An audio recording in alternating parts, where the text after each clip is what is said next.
இது வானத்தின் வாசல். இதே தமிழ்நாட்டில் ஆமை சோத்திரம் நான் ஊழியர் செய்கிற பகுதியை குறித்து உங்களுக்கு சொல்கிறேன். ஆமை சோத்திரம் ஜவாதுக்கு மலை என்று சொல்லுகிற ஒரு பகுதியில் தான் நான் கடந்த ஒரு 7 வருஷமாக ஊழியர் செய்கிறேன். அந்த பகுதிக்கு நான் போகும்போதெல்லாம் என்னிடத்துல சொன்னவங்க சொன்னாங்க, மிகவும் கடினமான பகுதி, நீ போய் ஊழியர் செய்வியா? அப்போ எனக்கு திருமணம் ஆகலை, அதனால நான் உறுதியை அடிச்சுட்டோன்னு. எப்படி மனுஷங்க வாழ்கிற பகுதியாக தானே இருக்கும், அந்த பகுதியில் ஏன் நம்மளால் இருக்க முடியாது அப்படின்னு சொல்லிட்டு அப்படி நம்ம பாஷையில் தெனவாட்டான்னு சொல்லுவாங்கள்ல, அது போல் சொல்லிட்டு தான் போனேன். அங்கே போய் பார்த்தா அந்த நேரத்தில் அந்த ஊருக்கே எந்த ஒரு வீட்லேயும் பாத்ரூம் கிடையாது, எந்த வீட்லையும் ஒரு அடிப்படை வசதி கிடையாது. எல்லா வீடும் குடிசையாக சின்னதாக இருக்கும். அதே போல் எனக்கு ஒரு சின்ன ஒரு வீட்டை கொடுத்தாங்க. அந்த வீட்டில் போய் அன்னைக்கு நான் போகிறேன் ஊழியத்துக்குன்னு, நான் ஸ்டே பண்ணுறதுக்கு போகிறேன். வாடகைக்குன்னு ஏற்கனவே பேசி வச்சாச்சு. அந்த வீட்டை அன்னைக்கு தான் நாங்கள் போகும்போது தான் ஓப்பன் பண்ணி தர்றாங்க, நீங்கள் இதில் தான் ஸ்டே பண்ணணும். அந்த வீட்டினுடைய உரிமையாளர் அவங்க நெல் மூட்டையெல்லாம் அடுக்கி வைக்கிற அறை தான் அது. அந்த டோரை ஓப்பன் பண்ணோடனே உள்ளேருந்து பாம்பு தான் வெளியில் வந்துச்சு.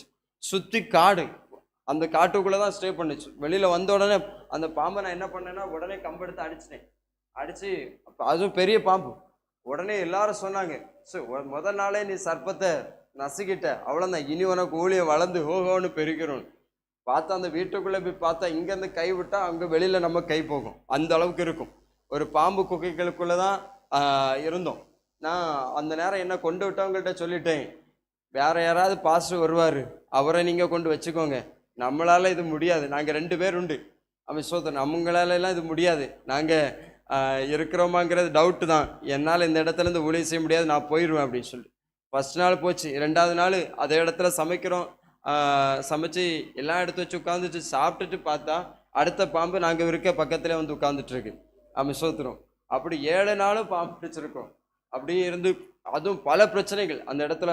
நமக்கு நம்ம ஊரில் பாத்ரூம் இல்லாத வீடுகளே கிடையாது. அங்கே அந்த ஊரில் இன்றைக்கும் அந்த கிராமத்தில் 2 வீட்டில் மட்டும்தான் பாத்ரூம் உண்டு. அது நம்மளால் கட்டப்பட்டது. அல்லேலூயா. ஆமென் சொத்து நம்முடைய சபைகளுக்கு வருவாங்க, எல்லாமே இன்னைக்கு வரைக்கும் பாத்ரூம் கிடையாது. மிகவும் அந்த ஜனங்களுடைய சூழ்நிலைகளை பார்த்தா ஊர் கட்டுப்பாடு, போலீஸ் அதிகாரிகளுக்கெல்லாம் அங்கே இடம் இல்லை. அந்த ஊர் அதிகாரிகள் நாட்டாமல் என்ன சொல்கிறாரோ அதுபடி தான் செஞ்சாகணும். ஒருத்தங்க சர்ச்சைக்கு வந்துட்டாங்க அப்படின்னா அவங்கள ஊரை விட்டு ஒதுக்கி வச்சுருவாங்க. ஊரை விட்டு ஒதுக்கி வச்சா அந்த பஞ்சாயத்து பைப்பில் போய் அவங்க தண்ணி எடுக்க முடியாது. அவங்க நல்லது கெட்டது எந்த ஃபங்க்ஷன்ஸுக்கும் போக முடியாது. இவங்க நல்லது கெட்டது, இவங்க வீட்டில் ஒரு டெத் ஆனால் கூட அவங்க வரமாட்டாங்க. அப்படி வந்தாச்சுன்னா தீட்டு. அப்படிப்பட்ட பிரதேசத்தில் தான் நாங்கள் ஊழியம் செய்கிறோம். இன்னும் சமீபத்தில் இப்போ நடந்த ஒரு சம்பவம், நான் இது ஊழியம் செய்கிற அதே பகுதியில் ஒரு சகோதரர், அவர் கீழே இருக்கிற ஒரு பெண்ணை திருமணம் செய்தார். கீழே வேலைக்கு வந்தால் திருமணம் செய்தார். திருமணம் செய்துட்டு மலைக்கு அவங்க கூட்டிகிட்டு வந்த உடனே அன்னைக்கு அந்த பொண்ணை அடித்து துரத்திட்டாங்க. அவங்களுடைய இது என்னென்னா, இன்னொரு இடத்துலேருந்து அவங்க கிராமத்துக்குள்ளே வந்தால் அது தீட்டு, அவங்க அப்படி அலோவ் பண்ண மாட்டாங்க. மலையில் உள்ளவங்க மலைக்குள்ளால தான் திருமணம் பண்ணணும். அப்படி அந்த பொண்ணை அடித்து விரட்டிட்டு இந்த பையனை ஊரில் சேர்க்காமல் இருந்து திரும்ப என்ன பண்ணினாங்கன்னா அந்த பஞ்சாயத்து கூடினாங்க. இப்போ இது சமீபத்தில் நடந்த சம்பவம். பஞ்சாயத்து கூடிட்டு அந்த மாப்பிள்ளை வீட்டாரை பிடிச்சி உட்கார வைக்கணும். அவங்க வீட்டில் தீட்டு ஆயிடுச்சு. அவங்க தீட்டை எடுக்கணும்னா அந்த ஊர் மொத்தத்துக்கு அவங்க சாப்பாடு போடணும், பிரியாணி செஞ்சு போட்டு அந்த ஒரு 5 ஊருக்கு நாட்டாமைகள் சேர்ந்து அவங்கள ஒரு புல்லெல்லாம் கொண்டு தண்ணியெல்லாம் கொஞ்சம் தெளிப்பாங்க. அப்படி தெளித்து அவங்க தீட்டை மாற்றுவாங்க. மாற்றினது அதுலேயும் நடந்த சம்பவம் என்னென்னா, அந்த பையன் மட்டும் உட்கார்ந்துட்டான். எல்லாரும் அவங்க தீட்டை மாற்றுறதுக்காக அந்த வேலைகள் நடந்துட்டுருக்கு. திடீர்னு சொல்லிட்டு ஒரு நாட்டாம சொல்லிட்டான், இவன் வீட்டுக்குள்ளே வந்ததுனால வீட்டுக்கு உள்ளாலே இருந்தவங்க எல்லாரும் தீட்டாயிட்டாங்க, அவங்க அம்மா அப்பா உட்காரணும். இதில் இவங்க அம்மா சொல்லிட்டாங்க, என்னாலெல்லாம் உட்கார முடியாது, அவன் தான் தப்பு பண்ணது, அவனை நீங்கள் இது பண்ணுங்க அப்படின்னு. அப்புறம் இவங்க உட்காரல, கடைசியில் பிடிச்சி உட்கார வச்சுட்டாங்க. கடைசியில் தீர்ப்பு என்ன ஆயிடுச்சுன்னா, அதே தீட்டான ஊரில் சாப்பாடு செஞ்சதுனால அந்த சாப்பாடும் தீட்டு. கடைசியில் எல்லா சாப்பாடையும் எடுத்து கீழே கொட்டினாங்க, ஒருத்தரையும் சாப்பிட விடலை. இன்றைக்கி அந்த பையன் தனியாக தான் ஊரில் உட்கார்ந்துட்டு இருக்கிறான். நான் இது எதுக்கு சொல்ல வரேன்னா, கிராமங்கள் பாழாய் போய் கொண்டு இருக்கிறது. அல்லேலூயா. நம்முடைய இதே வேற எங்கேயோ உள்ளது இல்லை, இதே தமிழ்நாட்டில் நம்முடைய வேலூர் மாவட்டத்தில் நடந்த சம்பவம் இதெல்லாம். இன்றைக்கும் அந்த அளவுக்கு வெறித்தனமாக இருக்கிறாங்க ஜனங்கள். ஸ்தோத்திரம். பார்த்தீங்கன்னா மதுபானத்துக்கு இது போதை வஸ்துகளுக்கும் இது பஞ்சமே கிடையாது. வீட்டுக்கு வீட்டுக்கு காய்ப்பாங்க, யாரும் கேட்க முடியாது. போலீஸுக்காரங்க வந்தால் சில வில்லேஜஸில் ஊருக்காரங்க சேர்ந்து அடித்து துரத்திடுவாங்க. அந்த கண்டிஷனில் போலீஸுக்காரங்க பயப்பட வேண்டிய சூழ்நிலையில தான் அங்கே இருக்குது. அப்படிப்பட்ட இடங்களில் தான் நாங்களும் ஊழியங்களை செஞ்சிட்ருக்கிறோம். கவனிக்க வேண்டும், ஜனங்கள் அந்த அளவுக்கு இன்னொன்று சுவிசேஷம் சொன்னால் நல்லா கேட்பாங்க, ஆனால் சபைக்கு வந்தால் அவங்கள கிராமத்தில் ஏற்றுக்கொள்ள மாட்டாங்க. அப்படிப்பட்ட சூழ்நிலை இன்றைக்கும் கிட்டத்தட்ட அந்த ஜவாதி ஹில்ஸில் மட்டும் 500 சில்லற வில்லேஜஸ் இருக்குது. 500 சில்லற வில்லேஜஸ் இருக்குது. எந்த சபைகளும் 10க்கு மேலே ஆத்துமாக்கள் கிடையாது. சபைகள் வந்தாலும் அவ்வளோ பிரச்சனை, வீட்டுக்கு வீடு மந்திரவாதங்கள், பில்லி சூனியங்கள் அவ்வளோ பெருகி கொண்டிருக்கிறதான ஒரு பகுதி. ஆனால் எந்த ஒரு அடிப்படை வசதிகளும் கிடையாது. ரோடு கிடையாது. ரோடு போகணுன்னா நாங்கள் போகிறதே ரொம்ப கடினமான பாதை, பைக்கில் தான் போகணும். பஸ் வசதியெல்லாம் அங்கே வாய்ப்பே கிடையாது. நீங்கள் திடீர்னு நான்லாம் ஃபஸ்ட்டு போகும்போது மொபைல் நெட்வொர்க்கே கிடையாது. வீட்டுக்கும் கான்டாக்ட் பண்ண முடியாது, யாரோடையும் தொடர்பு கொள்ள முடியாது. மொபைலை கொண்டு பேசாமல் நம்ம நிம்மதியாக வாழணும்னா அந்த பகுதியில் போயிட்டா போதும். உங்களுக்கு எந்த ஃபோனும் வராது, எந்த ஒரு பிரச்சனையும் இல்லாமல் நிம்மதியாக வாழலாம். ஃபோனை கொண்டு ஒரு வாரமாக ஒதுக்கி வச்சிட வேண்டியதான், எந்த நெட்வொர்க்கும் கிடைக்காது. அவன் ஸ்தோத்திரம். ஆனால் எந்த சாப்பாடும் எல்லாம் ஒரு லிமிட்டு தான். அவங்க சமைக்கிறது அது ஒரு வித்தியாசமாக இருக்கும்.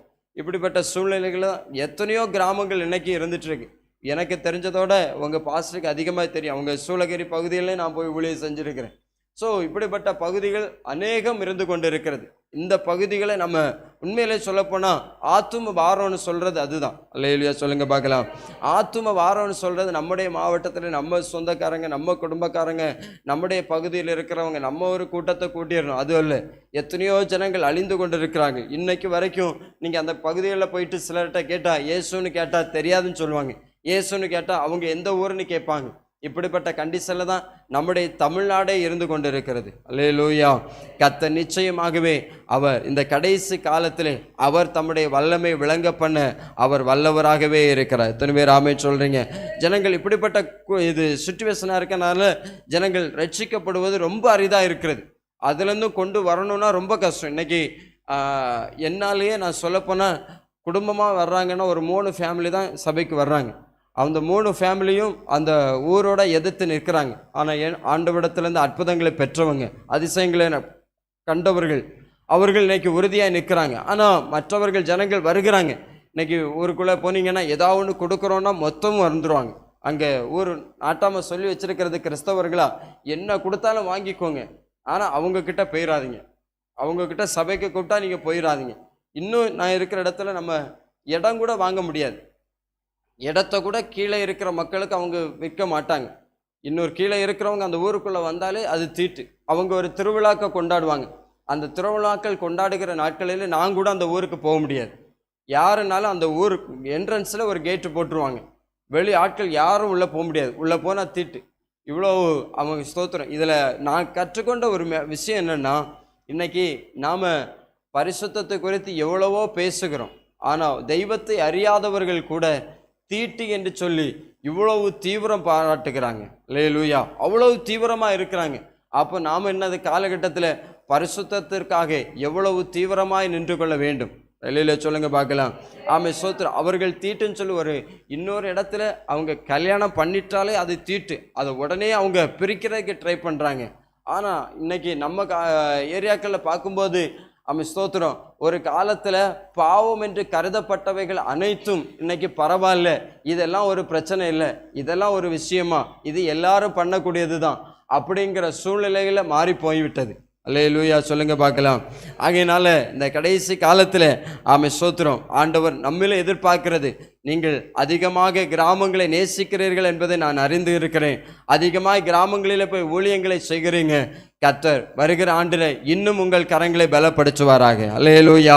இன்னும் அநேக இரட்சகரை அறிந்து கொள்வதற்கும் ரட்சிப்பை பெற்றுக்கொள்வதற்கும் கர்த்தர் உங்களையும் என்னையும் பயன்படுத்துவாராக. அல்லேலூயா சொல்லுங்க பார்க்கலாம். இதற்காகத்தான் கர்த்தர் நம்மை ஏற்படுத்தி வைத்திருக்கிறார். இதற்காகத்தான் கர்த்தர் நம்மை தெரிந்தெடுத்திருக்கிறார். அடுத்தது இருக்கிறவங்களை பார்க்காதீங்க. ஆமே ஸ்தோத்திரம். பக்கத்தில் இருக்கிறவங்களை பார்க்காதீங்க. கர்த்தர் நம்மை நேசிக்கிறது. இன்னொன்று சொல்லப்போனால் உங்களை இந்த சபையில் வைத்திருப்பது ரொம்ப ஆசீர்வாதம். அல்லேலூயா. பல சபைகள் கன்னியாகுமரி மாவட்டத்தில் எனக்கே தெரியும். அவர்களுக்கு குமரி மாவட்டத்தை தவிர வேறு எந்த மாவட்டமும் அவங்களுக்கு தெரியாது. அல்லேலூயா. குமரி மாவட்டம் மட்டும்தான் அவங்களுக்கு தெரியும். ஆமென் ஸ்தோத்திரம். மற்ற எந்த மாவட்டங்களையும் அவங்க பார்க்கிறதே கிடையாது. மற்ற மாவட்டங்களுக்காக ஜெபிப்பதே கிடையாது. மற்ற மாவட்டங்களுக்காக போய் பிரயாசப்படுவதே கிடையாது.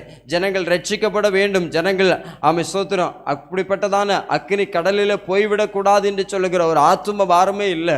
பல இடங்களில் பார்த்தா ஆராதனை இருக்கிறது, ஜபங்கள் இருக்கிறது, பிரசங்கம் இருக்கிறது, எல்லாம் இருக்கிறது. ஆனால் ஆத்துமாக்கள் ரட்சிக்கப்படுகிறது மிக குறைவாய் காணப்படுகிறது. அல்லேலூயா. கர்த்தர் நிச்சயமாகவே ஆமென் ஸ்தோத்திரம் கர்த்தருடைய திட்டத்துக்கு சித்தத்துக்கு நாம் செவி சாய்க்கும் பொழுது நம்முடைய காரியங்களை கர்த்தர் பார்த்து கொள்கிறவராய் இருக்கிறார். அல்லேலூயா. அவர் நிச்சயமாகவே நம்மை நேசிக்கிறபடினால தான் இவ்விதமான திட்டத்திற்குள்ளே கொண்டு வந்து கிராமங்களை நேசித்து நம்மளையும் அதில் ஒரு பங்காளிகளாய் மாற்றி நம்மை நடத்தி கொண்டிருக்கிறார். ஆகவே ஆமென் ஸ்தோத்திரம் எப்படி இந்த யோனாவை கொண்டு நினிவே பட்டணத்தில் ஒரு மாற்றத்தை கர்த்தர் உண்டு பண்ணினாரோ அதே போல இந்த சபையின் மூலமாக சில கிராமங்களில் மாற்றங்கள் வரும். ஒரு ஆமென் சொல்லுங்க பார்க்கலாம். சில கிராமங்களிலுடைய ரட்சிப்புக்கு இந்த சபை காரணமானதாக மாறும். அல்லேலூயா சொல்லுங்க பார்க்கலாம். சில கிராமத்தில் இருக்கிறவங்க ரட்சிக்கப்பட்டு அவர்கள் ஊழியம் செய்யும் போது அந்த பகுதியில் ஆயிரம் ஆத்துமாக்கள் ரட்சிக்கப்படும் போது அதற்குரிய பிரதிபலனை இங்கே இருக்கிறவர்கள் நீங்களும் பார்க்கத்தான் போகிறீங்க. எத்தனை பேர் ஆமென் சொல்றீங்க? நிச்சயமாகவே இங்க இருந்து நாம பலருக்கு தெரியலாம், இங்க இருந்து போய் ஏன் இங்கே பல இடங்களில் ஊழியம் செய்யலாமே, இங்க இருந்து அங்க எதுக்கு போகணும், எதுக்கு சூளகிரிக்கு போகணும், இன்னொரு கிராமத்துல போய் எதுக்கு நம்ம ஊழியம் செய்யணும், நமக்கே எவ்வளவு தேவை இருக்குது, நம்முடைய பழங்களை இங்கே நம்ம செலவு பண்ணலாமே அப்படின்லாம் நினைக்கலாம். ஆனா ஆமென் ஸ்தோத்திரம் நிச்சயமாகவே இதற்குரிய பிரதிபலனை நம்முடைய ஊழியங்கள் பார்க்க தான் போகிறது. எத்தனை பேர் ஆமென் சொல்றீங்க?